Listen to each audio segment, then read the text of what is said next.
Hello, folks, and welcome to the last podcast of the week for the Joe Rogan Experience Review. I'm reviewing episode 1260 with Lennox Lewis and Russell Peters. Just finished that one. Really good podcast, great conversation, a lot of fun. But firstly, I want to say what another great week of podcasts, right? Joe's really putting together such a diverse lineup throughout the week, from boxers to tech billionaires to environmentalists, and I'm not sure if it's always intentional or if it's just kind of like a scheduling fluke, but it makes it really freaking interesting. And then, as always, you know, comics just show up and they do a route, and it's just great, the diversity and how it flows through. I've just been noticing that recently, that it's been, you know, that much more fun even to review these. But anyway, back to the Lennox Lewis podcast, and let's get reviewing.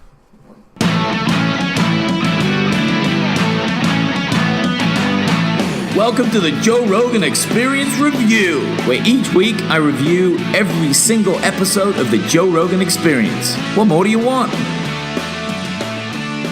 So first off, for those of you that are not super familiar with Lennox Lewis, I remember him from the 90s, and I guess he was boxing into the early 2000s, though I'm not 100% sure. Phenomenal boxer, incredible heavyweight, unbelievable power, such an incredible dude, and caused some major damage, has legendary fights. I mean, you YouTube him, Google him. I mean, it's unbelievable what this guy was capable of back in the day, and to hear how chilled and cool he is on this podcast and his conversation with Joe, it's really impressive and it's just very fun. Nice to know that he doesn't seem to have a lot of brain damage either. For a heavyweight, think of those shots that he was taking, how heavy they were, how hard they were. Maybe a big part of that was that he was a very smart boxer. He moved a lot. He spin hit plenty of times and hard, but maybe the way that he used his body and used his head movement, he didn't take quite as much damage. He's also a big chess player, big into chess, plays multiple times a day, even says his chess handle on this episode of Joe Rogan. So if you are into chess and you play any online chess, write that down. I think it was something like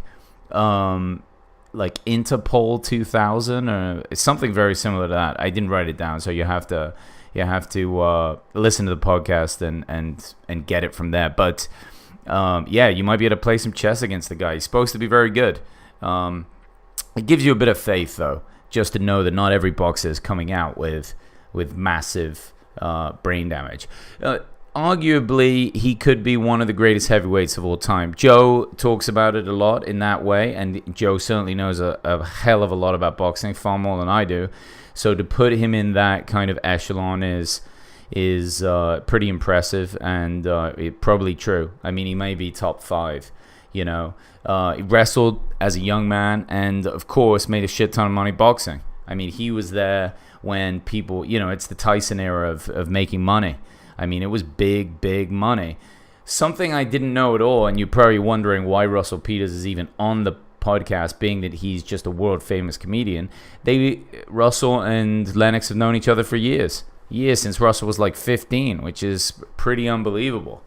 And that's kind of cool, I think, in a lot of ways. So they have a lot of fun together on this podcast. They're kind of always making fun of each other and giving each other a hard time.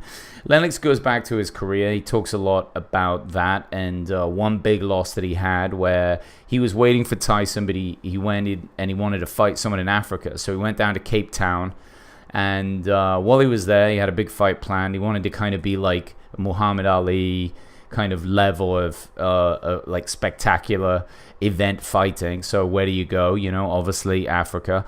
And but when he got out there, because it was Cape Town, it's a super high altitude, he had no idea that the breathing was going to be like that. He realized he should have got there a lot sooner. He was way out of breath, and ended up taking a pretty vicious defeat, which he later came back from and beat the shit out of the guy, which was needed. But he didn't do it in Africa. He did it at sea level, and in a way that he needed to.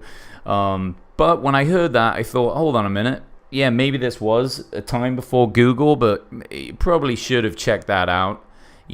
Probably should know what altitude you're fighting at. I don't know. Seems like something that a boxing camp or his manager or someone should have gone through, but hard to say.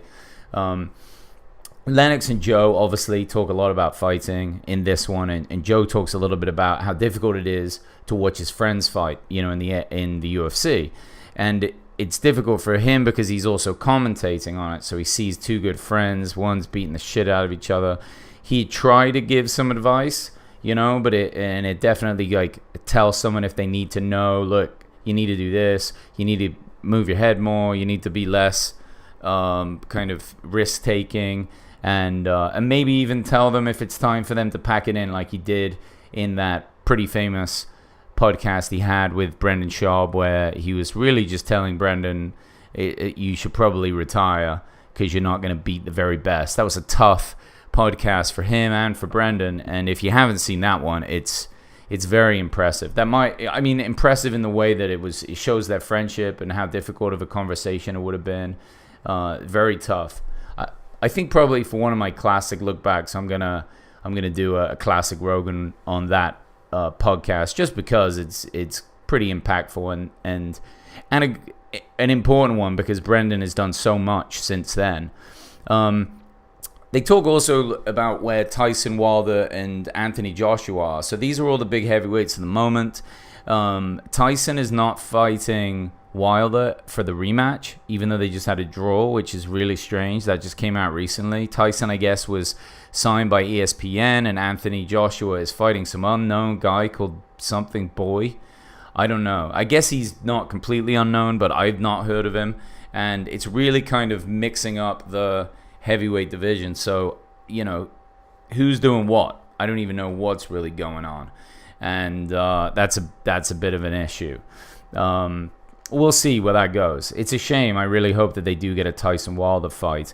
Talking about legendary fighting, though, and two legendary heavyweights meeting up, Lennox tells a really great story that you're going to like on this conversation with Joe. And it just struck me as something special because it was when Lennox met Tyson when he was like 18. And they went up to some place up and around New York, I think that they said it was, or maybe it was in Canada. I don't exactly remember, but it was when they were very young, and it was the first time that they had got to meet. They knew they were going to fight eventually. I guess there was a lot of rumors already about Tyson's ability, and Lennox and Tyson got to kind of spar together. But before they did, Tyson brought Lennox into his room, and they talked about old-time fighting styles, and Tyson had all these old videos, all these old boxing videos. Now, remember, this is way before YouTube or whatever. There wasn't collections of old boxing fights anywhere. So for Tyson to have a hold of this, Tyson really studied these things. And if you listen to the Rogan podcast with Tyson, you'll know that. He talked about studying these old videos.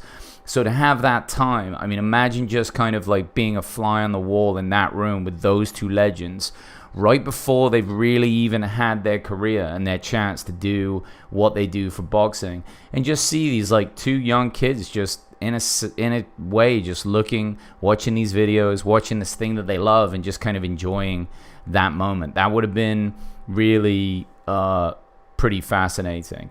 And then on that same notion, them being kids, Joe asked Lennox, would you let your son box? And Lennox is like, I'll let him do what he wants. If he wants to box, he can. His dad did it. Maybe it's in his genes. That's reasonable. I think that's really cool that he's doing that, because Tyson was like, fuck no, I don't want my kid fighting, So people have different opinions on it. And Joe kind of said the same thing. Joe said he will never tell his kids what to do. They need to find their own journey. He'd never stop them doing anything, for sure. And look at Rogan. He's had some weird jobs, so it's kind of hypocritical in that sense to stop your kids doing weird jobs if you've had one, or really just ever doing it, because you never know. Like, jobs are changing, times are changing. If growing up we knew that you could make tons of money playing video games, like not even making them, just playing them, I mean, forget going to college. We would have just sat around all day playing video games. I think those guys are geniuses. And then there was some fun right towards the end of the podcast where they were just talking about the fake martial artists. Because Lennox knows boxing, but he doesn't know a ton of the other martial arts and he was kind of like, oh, the kung fu guy's good. I mean, who else is good? And Joe obviously is saying, no. It's jiu-jitsu or nothing. And I guess Russell Peters and Joe Rogan are going to train the next day after this podcast. They're going to train some jiu-jitsu. So they're big fans of that, obviously. And they talk about McDojo Life podcast. I mean, Instagram, which is one of the funniest Instagrams you can ever have. And it just shows like all the fake martial artists getting their ass kicked. It's brilliant. If you don't have it, you need to add that to your Instagram because it's one of the best things on there. And yeah, it's still funny to me to this day that some people that just aren't clued in, even, legendary fighters like Lennox, they just don't know that certain martial arts are a complete waste of time. It's like the karate movies of the 80s still stand strong, making us believe that, all these, bizarre-ish martial arts are still badass. But reality speaks for itself, folks. Anyway, great week of podcasts. Thanks a lot for listening. I really enjoyed reviewing all these. Have a great weekend. Peace.